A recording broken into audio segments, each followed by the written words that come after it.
we need to make sure that we are maintaining our lean muscle mass if we want to age well and have an easier time of things when we're trying to manage our weight. And so many women that I work with come to me really cranking up that cardio. And while a little bit of cardio is fine, it's good for your heart. The problem with it is that too much of it or too high intensity exercise can really drive up that cortisol level again. Hello. Welcome to the Keto Diet Podcast. If you missed it last week, I want to prepare you for some changes that we're making to the show. I'm renaming the show. Nothing else is going to change other than the name. I feel like this has been a long time coming. I've been marinating on this for quite some time, and I've had cold feet over it, back and forth and back and forth and back and forth. And so finally, I just said today, when I'm recording the intros for the episodes, I'm just going to go out there and say, we're renaming the show. It's happening in a couple of weeks. Watch for it. Nothing else is changing other than a slightly new intro and the title. Everything else will be the same. Schedule is the same. Episode function is the same. The goals are the same. I love the ketogenic diet. I coach on the ketogenic diet. Many of my clients are eating keto or some form of it, or we're using keto as a tool or low carb as a tool. I just feel like over the last year, the show has shifted more and more to more of a functional wellness message. And I want to embrace that. I'm ready. I hope you're ready. I feel like if you're here and you love the show and you love what we're doing, it's really not that big a deal. So when you see this change happen on your podcast player where all of a sudden it's a different name, that's all that's changing. I just want to prepare you so you know that it's me. Everything else is the same. I love ya. And let's go for this new adventure together with a new name. It's going to be good stuff. So our episode today is all about metabolic health. This is something that I've really been in for the last 2 years. When my mom was diagnosed with Parkinson's in 2022, I realized just how important muscle was. And I remember looking in the mirror being like, this is not a body that's going to age well when it comes to the amount of muscle I need versus how little I have. And so I made a bunch of little tiny shifts over time that have resulted in me really changing my body composition. And we talk with our guest today, Louise, all about being consistent with changes. These things do not happen overnight. It has taken me like a good year and a half to get to a good place when it comes to muscle development. And it's not uncommon to expect anywhere between a quarter to maybe a third of pounds of muscle gain per month from a really intense program. And so if your goal is metabolic flexibility, if your goal is changing the way your body looks, then you need to listen to today's episode and you need to prioritize protein. Protein. You need to prioritize protein. Yes, if you've decided that your king macro is fat, that's awesome. But then I feel like the protein goes by the wayside. So today's conversation is with Louise. She is a BANT registered nutritional therapist, weight loss expert, and the creator of the Nourish Method that helps women get their dream body, supercharge their energy, and overcome frustrating symptoms like bloating, bowel problems, skin complaints, and much more. She is also the host of the Thriving Metabolism podcast, which talks about nutrition, education, science, metabolism, and hormones. Louise has helped hundreds of women discover and fix what's really keeping them from their goal weight: sluggish metabolism, imbalanced hormones, and mindset challenges.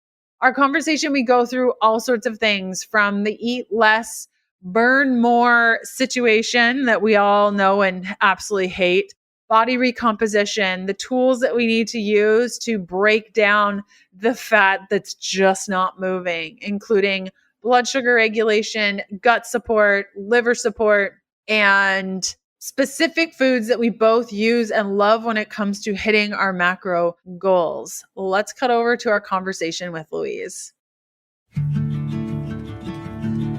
Hey, my name is Leanne Vogel. I'm fascinated with helping women navigate how to eat, move, and care for their bodies using a low-carb diet. I'm a small town holistic nutritionist turned 3-time international best-selling author turned functional medicine practitioner, offering telemedicine services around the globe to women looking to better their health and stop second-guessing themselves. I'm here to teach you how to wade through the wellness noise to get to the good stuff that'll help you achieve your goals. We're supporting your low-carb life beyond the if it fits your macros conversation. Hormones, emotions, relationship to your body, workouts, letdowns, motivation, blood work, detoxing, metabolism. I'm providing the tools to put your motivation into action. Think of it like quality time with your bestie mixed with a little med school so you're empowered at your next doctor visit. Get ready to be challenged and encouraged while you learn about your body and how to care for it better. This is the Keto Diet Podcast.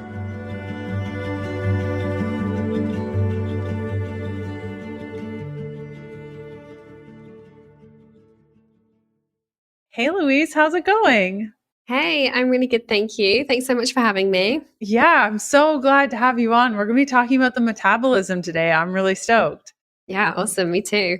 So can you start off by telling us, I know I just read your official bio, but can you tell us in a few words, like who you are, what you do, and what lights you up? Yeah, sure. So I'm a registered nutritional therapist. I'm based in the UK and I focus on women who are struggling with their weight and their hormones. And I help them to lose weight in a way where food is still a really joyful thing and where you don't have to cut out all your favorite foods. And we do that by addressing the root causes of stubborn weight and going much, much deeper than your typical diets, which are just getting you to eat less and burn more calories, which unfortunately just doesn't cut it when you're getting into your late 30s and 40s. So what are you seeing as the main thing when you're talking about eating less, burning more calories? What are some of the activities, thoughts, practices that people are doing that are like not working within that realm? So often for the women that come to me, many of them are just not eating enough. And, a lot of them have been restricting their calories for a long time, often having quite a high activity level for a long time in an effort to try and lose weight or just generally be healthier. But that consistent lack of calories coming in alongside the high activity levels just leaves their bodies undernourished and it's damaging for the metabolism as well. So often I'm actually working with women to help them to eat more and help them to kind of accept that mentally, because it can be quite challenging to go through that process of upping your food intake and kind of trusting the process. So yeah, that's something that I see a lot. What are some signs that we're not eating enough? Because I know when we talk about this, and I do the same thing with my clients when I say, oh, I think you're going to need to eat more. They like explain away everything. I know I've done it too. Like, what are some of the key signs that we're not eating enough? I think probably one of the main ones is fatigue and, feeling like either you've not got enough fuel physically or mentally. Maybe you're not recovering from workouts very well. It might be that your sleep is disrupted. If you're waking up in the night, it could be that, your blood sugars are dropping and that's causing your stress hormones to spike and wake you up. So it's kind of general energy and sleep issues could be a sign that you're not eating enough. I think there's many different things that could be linked to not eating enough. It's kind of like quite non-specific, because there's lots of things that can cause lots of different symptoms. So it's difficult to kind of recognize it in yourself. But, if you feel like you're struggling to get in all the different things, all the different nutrients, different variety of foods, then there's a good chance that it might be because you're not actually eating enough overall. Do you feel like in that realm too, there's like a minimum caloric requirement for all human beings that, like, let's say if you're eating 900 calories a day, you're probably not eating enough or something in regards to their actual intakes? Would you have that general statement, or is it more just very broad that we couldn't put like a number on it? Yeah, I'd say it's difficult to put a number on it because everyone is so different and it depends on lots of things like how active you are and, how intense your work is and that sort of thing. But I mean, I generally I'm not happy if I'm seeing someone eating less than like 1400 calories a day. And, it's actually not difficult to let your calories drop that low if you are someone who's quite busy and not really, paying attention to getting your kind of 3 solid meals a day. And could one of the common, like at the beginning, you were saying the common root causes around stubborn weight, could one of the reasons be that we're not eating enough? Yeah, absolutely. Because if you're not eating enough, that is a form of stress. Your body is, trying to conserve energy. They're trying to stop you from wasting away. If you're consistently not eating enough, it really triggers that famine response in your body. And so your body wants to prevent you from wasting away, conserve energy, and your body's really smart and adaptive. So it's going to adjust the amount of calories you're spending on daily activities to the amount of fuel that's coming in. And it goes both ways. When we up our activity levels, we don't just burn loads more calories. If we're doing those activity levels consistently, our bodies adapt and conserve energy in other areas. So, this whole theory around burning more calories or adjusting what you're eating to meet your calorie requirements is quite deeply flawed, and it does vary from day to day. So my goal should be to try to eat as much as I possibly can while being in a state of health, while achieving the body composition that I want. Is that kind of like the ideal scenario? Maybe not necessarily as much as you possibly can, but I think it's definitely achievable to get to a point where you can listen to your body's signals, and when you're feeling full, and what true hunger is. You can tell the difference between being genuinely hungry or just being bored and feeling a bit snacky. And also, your body's good at telling you what it needs. Cravings information. And if we're craving something salty, then there's a good chance we probably need a little bit of salt. If we're craving chocolate, it could be that we need some magnesium, for example. So once we can tune into our bodies, then we can regulate our appetite and regulate our food intake by listening to our body's signals. So you mentioned boredom, cravings, like snackiness, the genuine hunger. Why do we lose this ability to kind of understand these signals? Did we have this at some point and we just lost the ability to know when we're hungry, know when it's just snacky, when it's boredom? Like, how do we unpack this? It sounds like a lot of relationship to food stuff, some emotional stuff. Like, why is this happening to individuals? Yeah, it can be a lot to unpack. I always think a good place to start is with getting your blood sugars balanced, because if you're having highs and lows in your blood sugars, then your body, every time you have a blood sugar crash, what your body needs to remedy that blood sugar crash is sugar or carbohydrates. So your body gives you cravings to make you look for sugar or carbs and get those blood sugars up nice and quickly.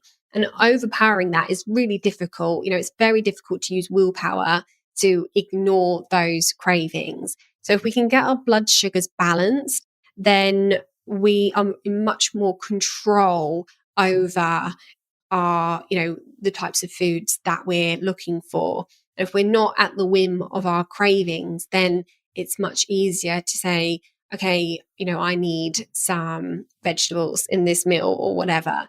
And I think once we can start cleaning up the diet and having fewer things that cause disruption in the body, fewer ultra processed foods, fewer blood sugar dysregulating foods and less inflammatory foods, then the signals become clearer and it's much easier for us to tune into what our bodies need. And, there is a big mindset element as well. And, kind of allowing yourself to have some indulgences is a big part of that, because I think if you're feeling guilty all the time about what you're eating, then that is a whole other thing that is going on in your head that can make it really difficult to make good food choices. So it sounds like from what you've been sharing so far, a piece that I kind of want to delve into a little bit more, something you said previously, was the famine response.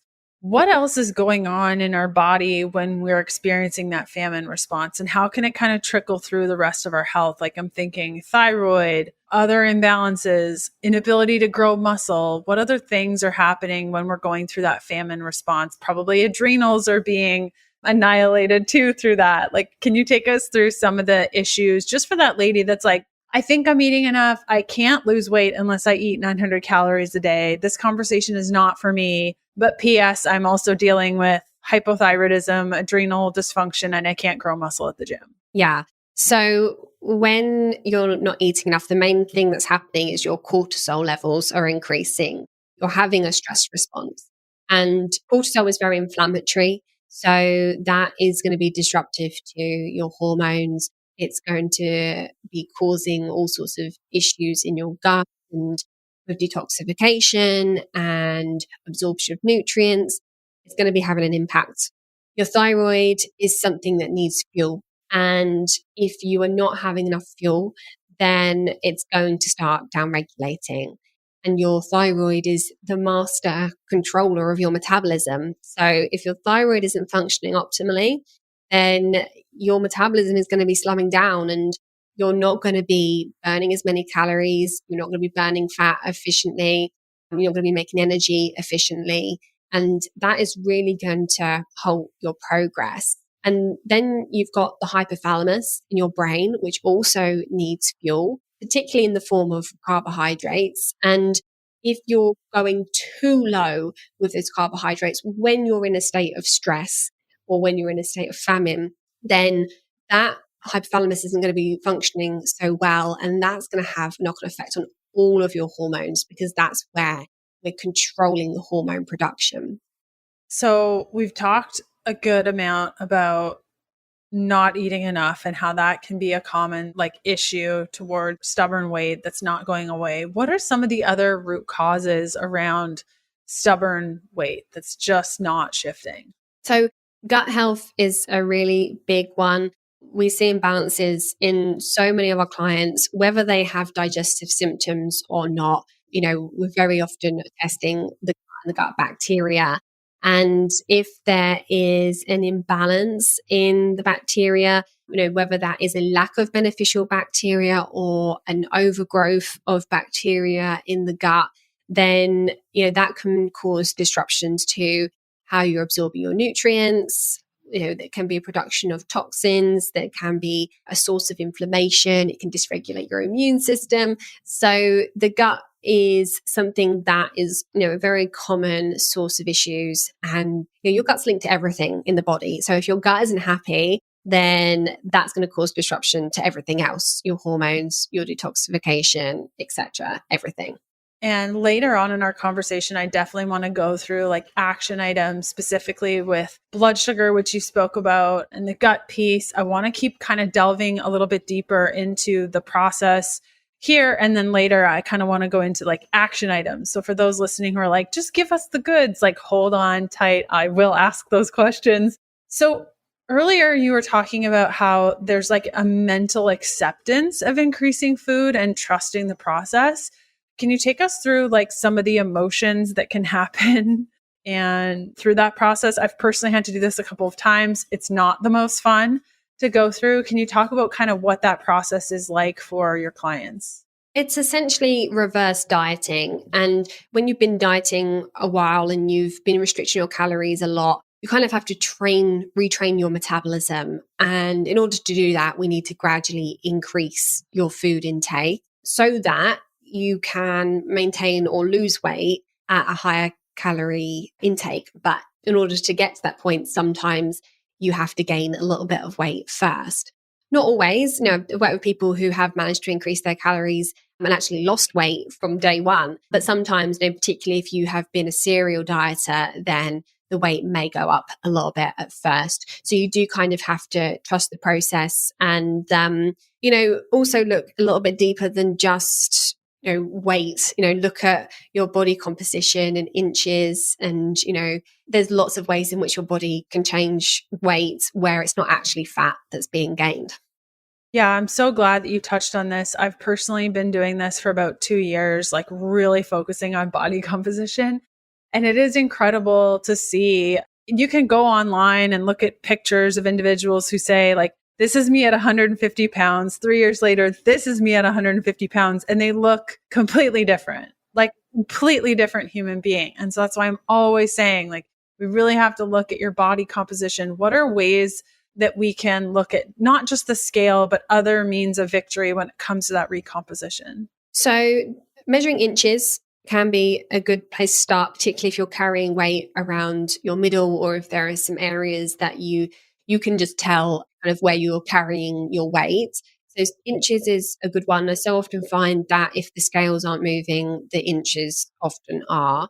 Looking at how your clothes fit as well, because ultimately that's what most of us women want. We want to feel good in our clothes. So if there is an item of clothing that you're trying to get into, then that can be a nice way to monitor progress. But I'm also a big advocate of monitoring lots of things like your energy levels and your cravings and your sleep quality and quantity, your skin, your hair. Those are all great markers of progress, particularly because the changes happen internally first, and then the results show in our skin and our hair and our nails and our energy and all those things. So once you're seeing improvements in those areas, that's a really great sign that you're doing some good work internally.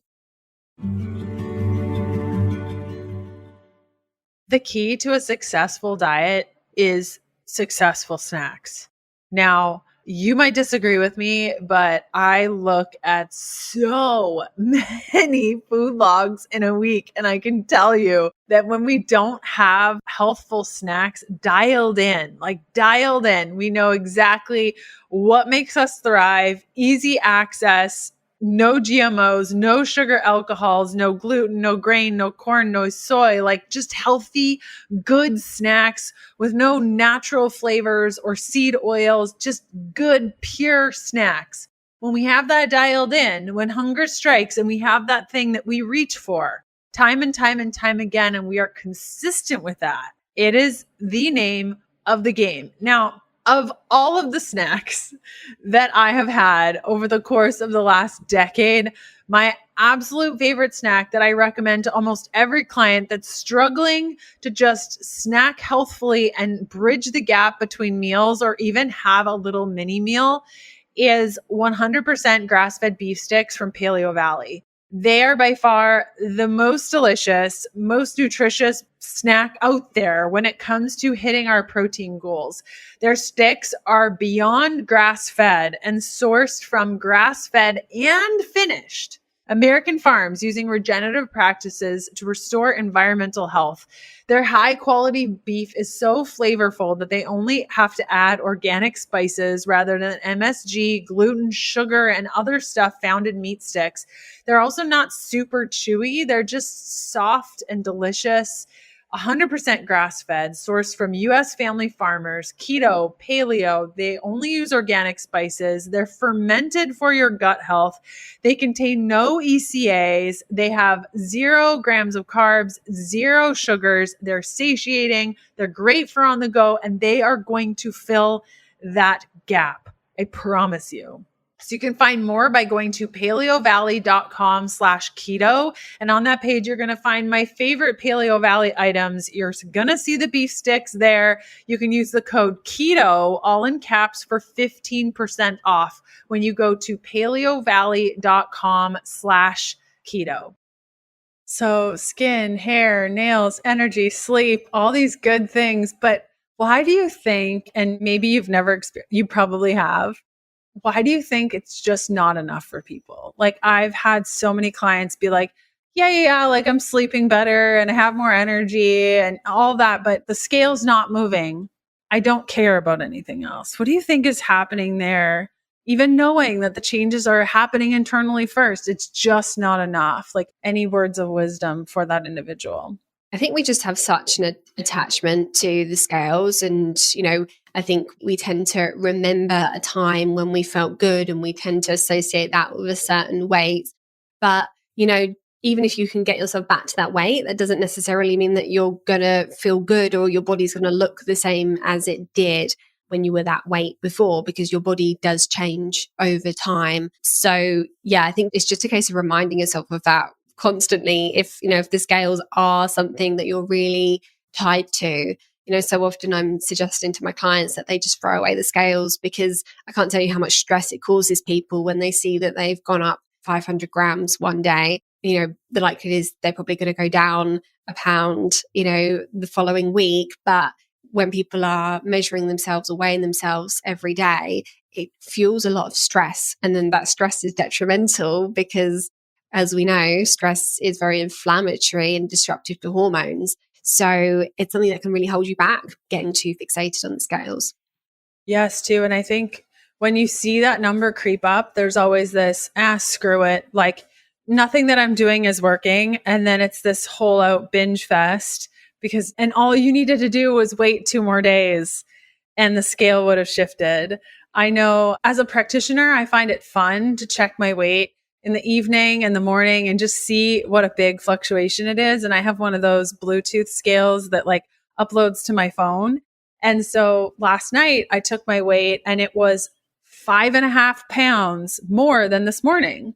And so that's a big difference. That is a huge difference that my scale said, "Are you sure this is you? Is this the same person?" And I'm like, "Yep, that's me. That was the shift, 5 pounds overnight." And so much is at play here, like water retention, where you're at in your cycle. And so I find too, like you said, is like it ends up jumping on the scale. You think it's a motivator and you expect to see a certain number. And when you don't see that number, you start second guessing everything you did today. And maybe there's regret and maybe there's guilt around certain choices that you made. And then in some cases it can be, well, none of this is working. Why am I even doing this? Is this so hard? Nothing is changing. And then you just go off the rails when all you needed to do was hold steady. Would you agree with that? 100%, definitely.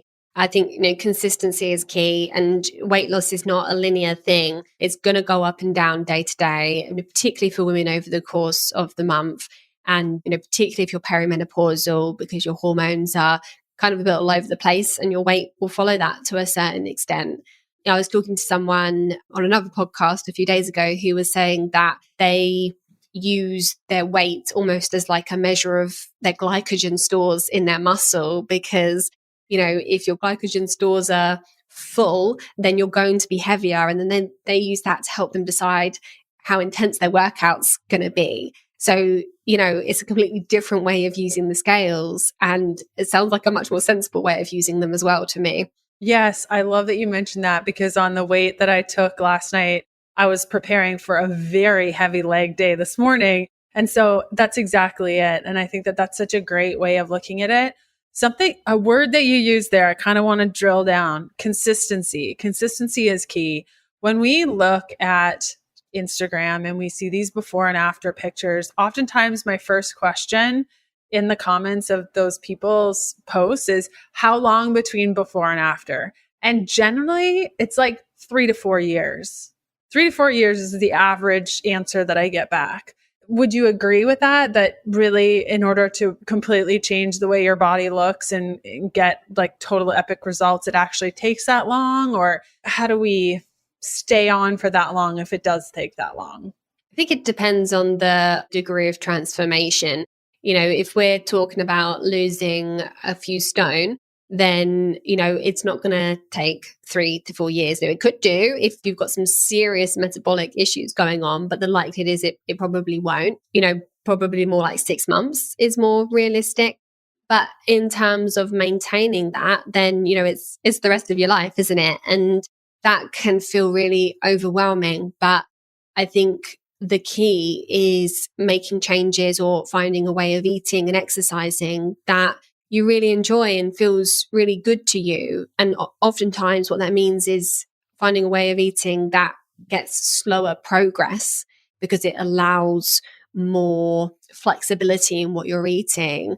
So it might be slower progress, but it's going to be so much easier to maintain because you actually enjoy what you're eating, and you can still go out for dinner and all these other things that are so important to our day-to-day lives. It's not like torture, counting down only 3 more weeks until I can have pizza again, is what you're saying. Yeah. Okay. So you just touched on workouts. I would love to kind of delve a little bit deeper into that. So previously you were talking about reverse dieting and bringing in more calories and what to expect in the process. Since we're eating more, would now be a good time to start building muscle, because we know that muscle requires a good amount of caloric density, specifically protein, amino acids, AKA, would then be a good time to start moving our bodies because we're no longer in a severe deficit and can actually increase our muscle, which increases our metabolism and helps us with our goals. Yeah, definitely. Once you're fueling your body properly, then it's a great time to bring in more movement. And, that might be, if you've not done much activity before, then that might be quite gradual and you might start with quite low intensity and build it up a little bit. But certainly focusing on strength training and building muscle should be a big part of that exercise regime, because it's the muscle that we start losing after age 30, 35, if we're not using it. And muscle is so important for maintaining a healthy metabolic rate. We need to make sure that we are maintaining our lean muscle mass if we want to age well and have an easier time of things when we're trying to manage our weight. And so many women that I work with come to me really cranking up that cardio. And while a little bit of cardio is fine, it's good for your heart. The problem with it is that too much of it or too high intensity exercise can really drive up that cortisol level again. And it's so often just not what that individual needs to feel good and to see progress. And often scaling back the intensity or doing shorter cardio sessions and doing a bit more in the way of strength training and low intensity exercise like yoga and Pilates help to move the progress forwards. So in regards to strength training, I think the conversation is changing definitely over the last couple of years. But are you referring to just like grabbing 5 or 10 pounds and doing like a bunch of reps? Or are you talking about lifting pretty heavy things with the goal of building muscle? I think the goal of building muscle and lifting heavy seems to be the thing that makes the biggest difference. I definitely see results for people who prefer to lift lighter and kind of do perhaps more frequent strength training sessions, because that helps with maintaining their muscle mass. Really, if you want to be gaining muscle, you've got to be lifting heavy. And that is important to be gaining some muscle at this point.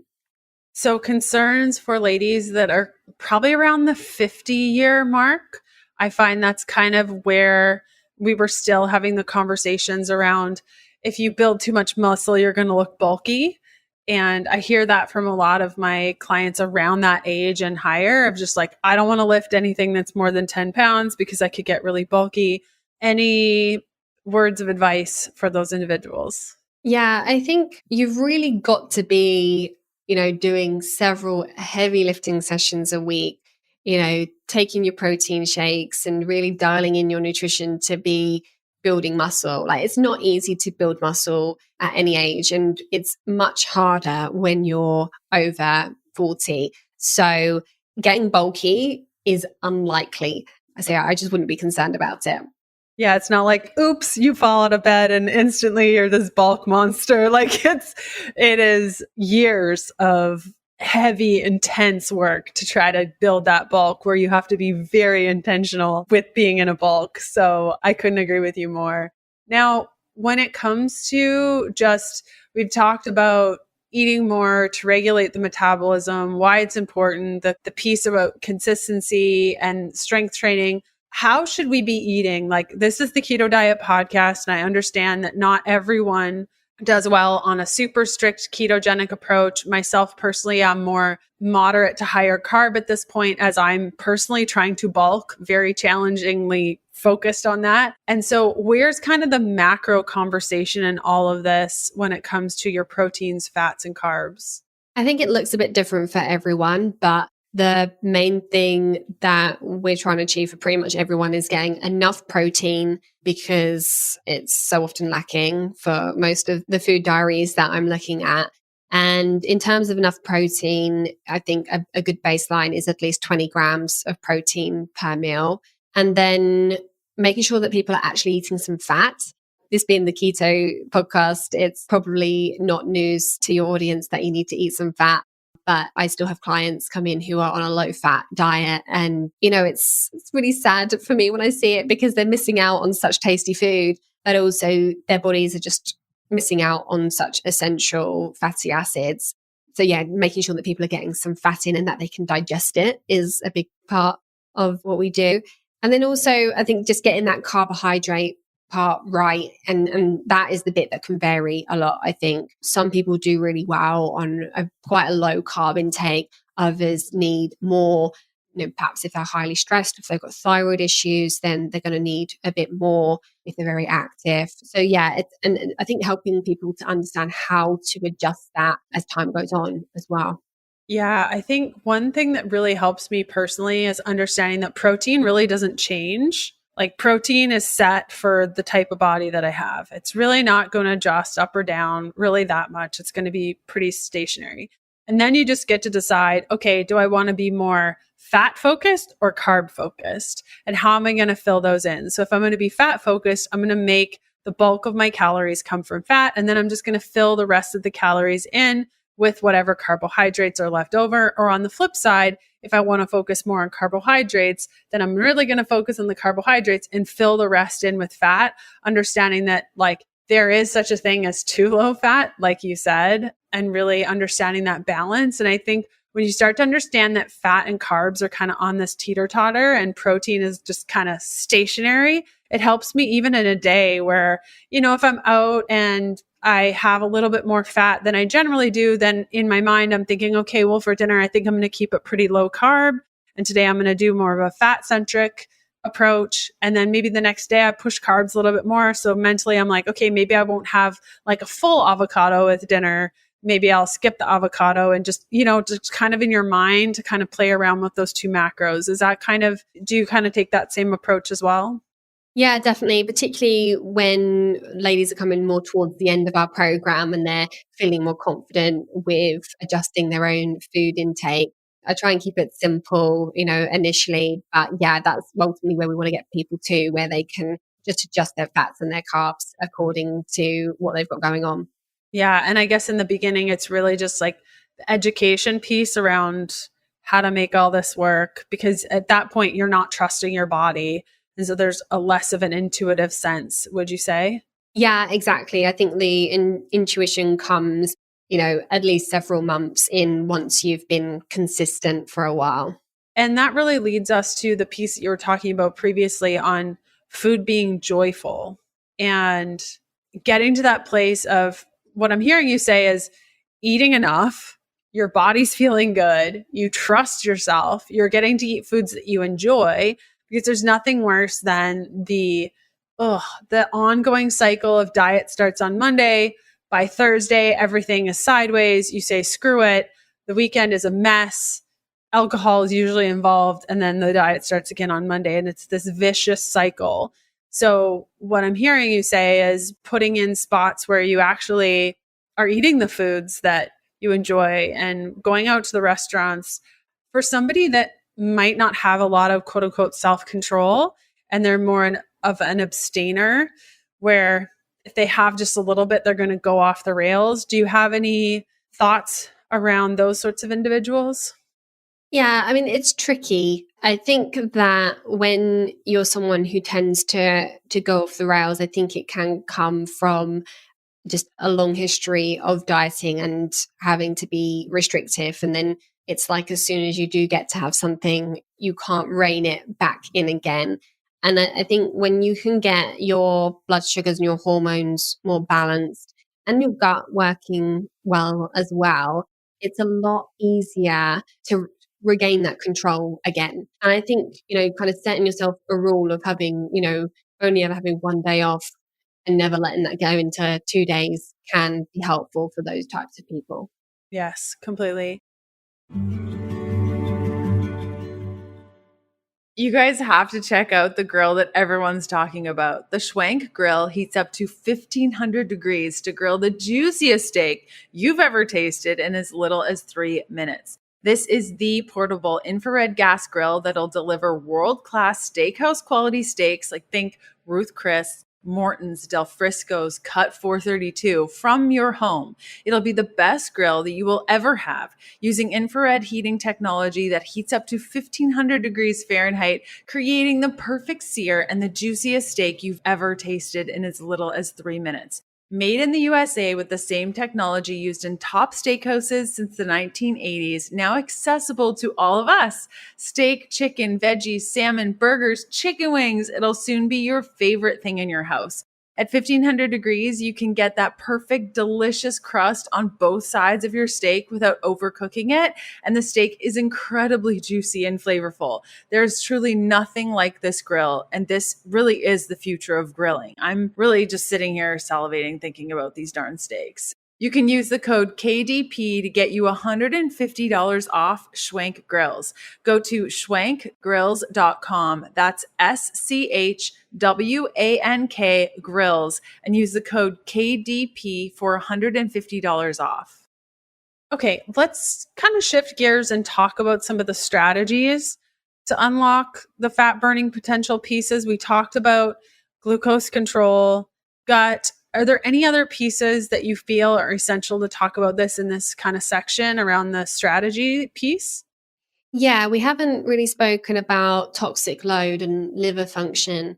And that's a big piece, partly because your liver, if you have a high toxic load and you're not detoxing efficiently, then one of the ways that your body can cope with that toxic load is by upregulating your fat storage.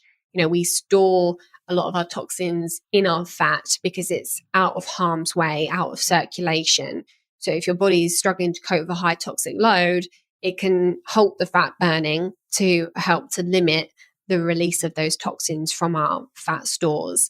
So basically, if we have a high toxic load, then that can be one of the barriers to weight loss. And when I'm talking about toxins, I'm talking about things like pollution and pesticides and things that we find in our skincare products like phthalates and parabens and these like hormone disruptive chemicals. So the sorts of things that we want to start, where possible, reducing our exposure to, but also we want to make sure that our livers are well supported and, working efficiently so that we can cope with that higher toxic load. I had an individual on the podcast quite some time ago. When I brought up toxic load, she said the liver should be able to handle all of it. Like, the liver is awesome. You'll know if there's a liver problem when your enzymes get crazy, and that's when you need to address it, but it's never toxins. Sometimes I just got to bite my tongue and be like, all right, we're just not even going to go there. Should the body be able to handle all of this? Like, why is this happening? Is it because we just have too much coming in, or that the liver is not working well, or kind of take us through why this would be happening? Well, just in today's modern world, we're exposed to so much stuff. Perhaps back when we were cavemen, we wouldn't have been exposed to all of these man-made chemicals, and our liver would have been occupied with just detoxing our hormones and, maybe a few things that we came into contact with in the environment. And now our liver is so burdened with the thousands of chemicals that we come into contact with daily.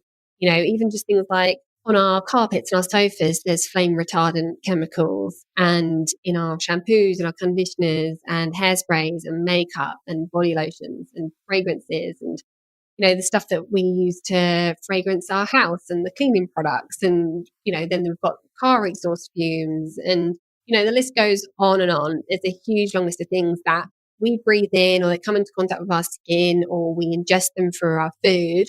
Our body has to get rid of that because they're damaging in the body. So part of the problem is that our liver is detoxing our hormones as well. And a lot of these chemicals that we're exposed to are known as estrogens, meaning that they are very similar in chemical structure to our own estrogens. So we have to eliminate those estrogens via the same pathways in the liver as we do our own estrogens. And that can result in our estrogens not being detoxed properly. And then that can result in estrogen dominance or damage from spent estrogens circulating around the body. So it's certainly an issue, and it's certainly something that, when we support the liver, we see improvements in hormone levels and also just general well-being as well. Yes, and to kind of loop in with the gut piece, if you have any sort of dysbiotic pattern, specifically more inflammatory in nature, even in digestive dysfunction, dysbiosis, usually characterized by H. pylori, we're also likely going to have an elevation in beta glucuronidase, which is going to reactivate the estrogen that your liver is detoxing. So even though your liver is doing a good job detoxing, if your gut is imbalanced and the bacteria are reactivating this estrogen, your liver is detoxing it, your gut is reactivating it, sending it back up to the liver, and it's this vicious cycle. And so the gut piece, like you were saying at the beginning, is also so important to just the regulation of this process, right? Yeah, definitely. The gut and the liver are very closely working together, and, we can form toxins in the gut. We absorb toxins via the gut, and that goes straight to the liver. But then we also eliminate toxins and hormones via the liver into the gut. So, it's kind of like a bit of a vicious cycle, and they can be reabsorbed as well. Yes. I've seen so many times, ladies come to me and they're wanting to focus on their hormones. They want hormone testing, they want hormone supports, they want bioidenticals. And 99% of the time I'm saying no, like we're going to be spinning our wheels on this. It's going to go absolutely nowhere.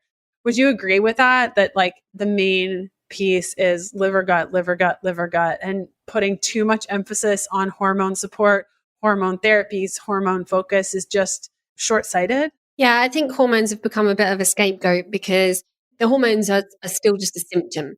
They're affected by the gut and the liver and your inflammation levels and your nutrient status.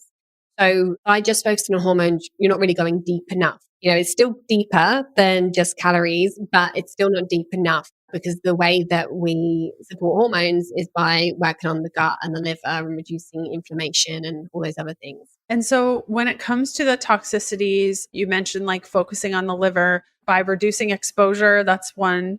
Other ways that we can get that liver going, or even reducing exposure, like filtration in the home, those sorts of things.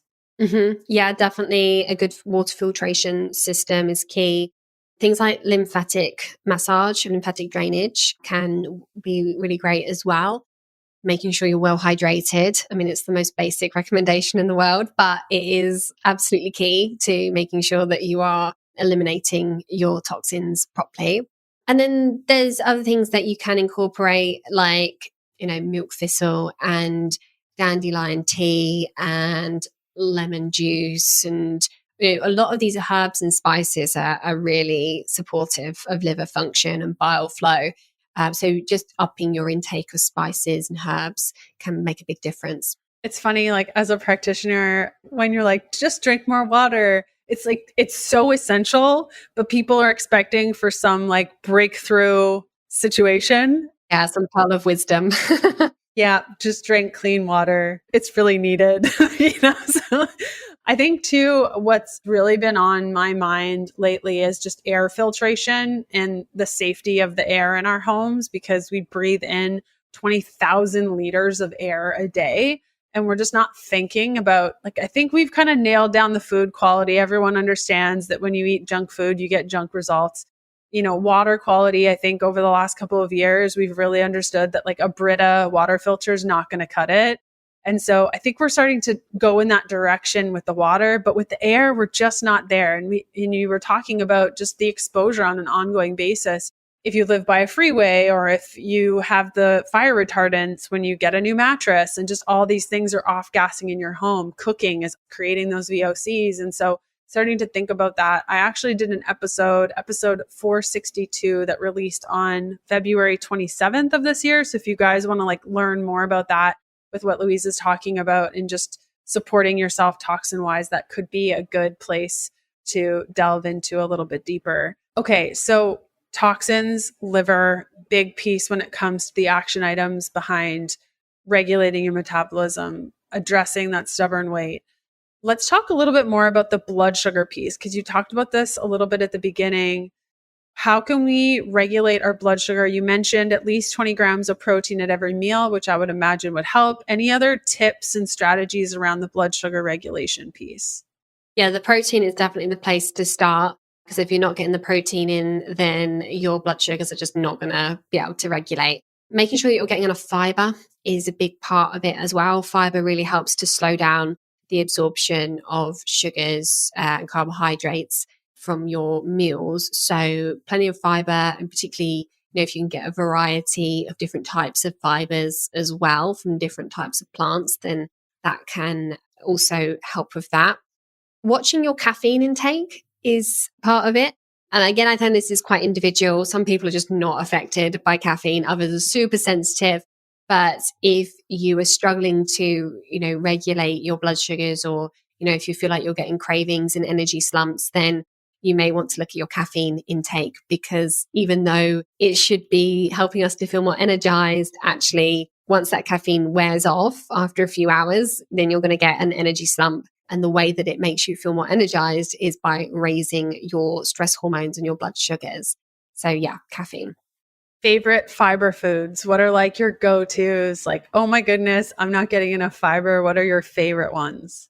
My defaults tend to be flax seeds, ground flax seeds, chia seeds. Those are probably the key ones. And then I often make like a homemade granola, which will have like almond flakes and coconut and all sorts of different seeds in there. And that is like a punch in the face of fiber. There's so much in there. And then I usually have it with some ground flax seeds and some berries as well. So that is great if you feel like you're lacking in fiber.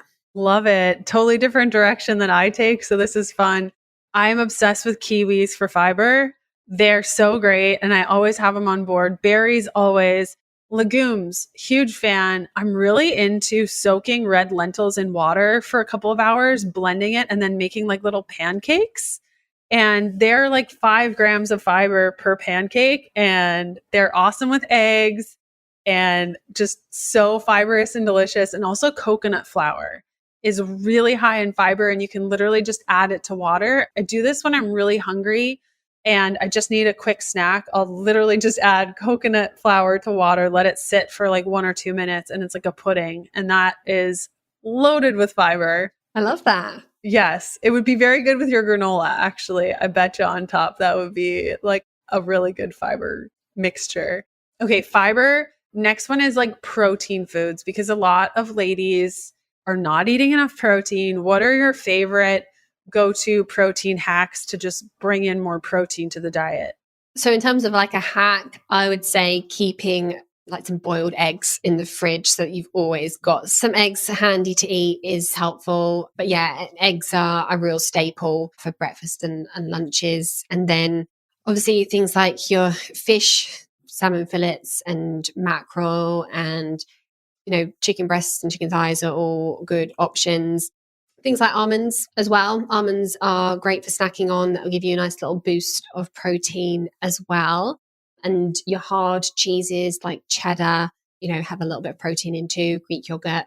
So yeah, there's many different ways that you can get protein in terms of like those animal products. And then, like you said, with the lentil pancakes, that will give you a little boost of protein as well. And then adding in like beans and lentils into your dishes, like your curries and your stews, are also going to give you an extra boost of protein as well.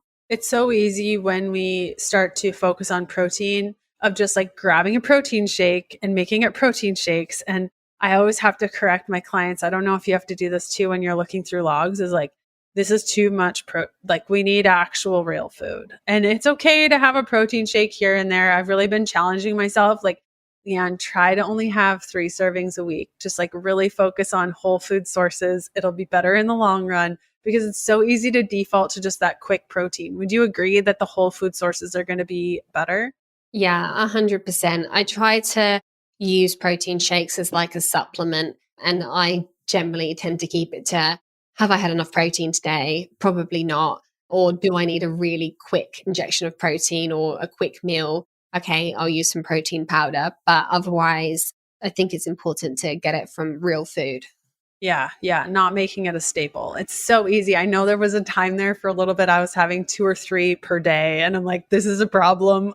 I have to make changes. That's an expensive problem as well. Yeah, it's an expensive problem for sure. And just all those sweeteners, they're just so hyper palatable, which also can cause a lot of issues just with craving more and wanting more sweet things. It really resets the palate to find berries super sweet. And so you can't do that while you're also like pounding a whole bunch of stevia, monk fruit, and all the other things from those things. So tell us more about Nourish Method and is this kind of what we've been talking about today, really your method, and you go further into this? Can you tell us more about what this is all about and how we can get involved? Yeah, so the Nourish Method is my program that I work with my clients inside. And it's a 6-month program where we run tests to identify what's actually going on in their bodies. Are they inflamed? Are their hormones imbalanced? Are they detoxing properly? Is their gut working properly? All of that stuff. And then we use that information as well as medical history and symptoms and lifestyle needs to put together a personalized action plan. And then we adapt that and tweak it as we go through the 6 months and work through different phases. And, we cover things like the mindset as well, intuitive eating and, kind of like your beliefs around food and yourself, all the things that are so important for achieving that consistency. And you also have a masterclass. It's like a webinar that you host. Is that once a week, or how do people get involved with that? Yeah, it's typically once a week and it's online. Yeah, there's a link for it that you can find on my website, which is louisedigbynutrition.com. And then there'll be a direct link that I think you have, which you'll probably share. Yes, I will put it in the show notes. And last way to contact you and just get involved, you have a podcast as well. What's kind of the goal around the podcast? What's the name? How do people find it? Yeah, the podcast is The Thriving Metabolism. And it's really all about what we've been talking about today, really focusing in on supporting women over 35, 40 to address their hormones and release that stubborn weight and, talking a bit about mindset as well on there. Amazing. All of those links, the Nourish program, the masterclass, the podcast, I will include in the show notes. If you guys aren't sure, you can head on over there. Louise, thank you for coming on the show today. Thank you so much for having me. It's been great. I hope you enjoyed our time with Louise. You can find her by going to louisedigbynutrition.com.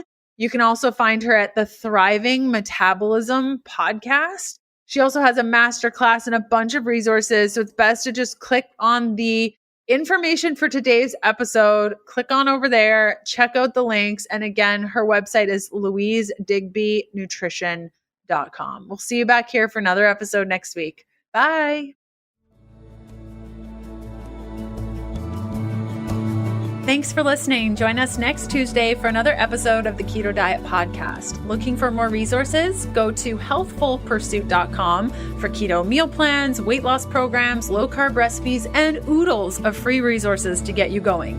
The Keto Diet Podcast, including show notes and links, provides information in respect to healthy living, recipes, nutrition, and diet, and is intended for informational purposes only. The information provided is not a substitute for medical advice, diagnosis, or treatment, nor is it to be construed as such. We cannot guarantee that the information provided on the Keto Diet Podcast reflects the most up-to-date medical research. Information is provided without any representation or warranties of any kind. Please consult a qualified health provider with any questions you may have regarding your health and nutrition program.